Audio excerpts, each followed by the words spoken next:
Let's see Gospel Family Presents Krupasri academy కృపవార్త. ఈ దిన ధ్యాన వాక్యమునకు మత్తయి సువార్త 6వ అధ్యాయము 6వ వచనము. నీవు ప్రార్థన చేయనప్పుడు నీ గదిలోనికి వెళ్ళి తలుపు వేసి రహస్యమందున్న నీ తండ్రికి ప్రార్థన చేయుము. అప్పుడు రహస్యమందు చూచు నీ తండ్రి నీకు ప్రతిఫలమిచ్చును. ఒక పట్టణంలో దయగల హృదయంతో ఉన్న క్లారా అనే సాధారణ మహిళ నివసించేది. ఆమె అవసరమైన వారికి సహాయం చేసేది, కానీ ఆమె హృదయంలో తన భర్త థామస్ అనారోగ్యం కొరకు బాధపడుతూ ఉండేది. వైద్యుల ప్రయత్నాలు కూడా విఫలమయ్యాయి. రోజులు గడుస్తున్న కొద్దీ క్లారా భయంతో నిరాశతో కృంగిపోయేది. ఒకరోజు వేదనతో నడుచుకుంటూ సమీపంలో ఉన్న అడవిలోకి వెళ్తుండగా ఆమె ప్రార్థన చేయాలని అనిపించింది. ప్రశాంతంగా ఉన్న స్థలంలో కూర్చొని కళ్ళు మూసుకొని దేవునితో తన హృదయంలో ఉన్న ఆవేదనను పంచుకుంది. ఆ క్షణంలో ఆమెకు లోతైన శాంతి అనుభవించింది.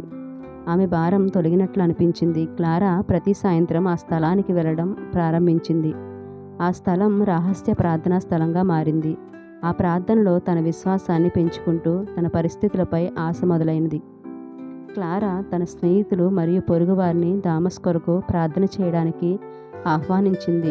ఆమె విశ్వాసంతో సమూహ ప్రార్థన శక్తి ఒక అద్భుతం చేస్తుందని నమ్మకం ఉంచి క్లారా తన భర్త యొక్క పరిస్థితిని, కష్టాలని పంచుకుంది. వారు కలిసి ప్రార్థించినప్పుడు క్లారా తన భర్త ఆరోగ్యంలో మార్పులు వచ్చాయి. వైద్యులు ఆశ్చర్యపోయారు. క్లారా దేవునికి కృతజ్ఞతలు తెలిపింది. తన భర్త శక్తిని, ఆరోగ్యాన్ని పొందుకున్నాడు. వారు గ్రామంలో ఉన్న వారికి ప్రేరణగా మారారు. వారు తమ విశ్వాసం మరియు రహస్య ప్రార్థన యొక్క శక్తిని పంచుకున్నారు. రహస్య ప్రార్థన క్లారా జీవితాన్ని మాత్రమే కాకుండా ఆమె చుట్టూ ఉన్న వారిని జీవితాలను కూడా మార్చింది. ప్రార్థన. గనుడవైన తండ్రి, శ్రేష్ఠుడా, నీకు వందనాలు, స్తుతులు, స్తోత్రాలు చెల్లిస్తూ ఉన్నాము.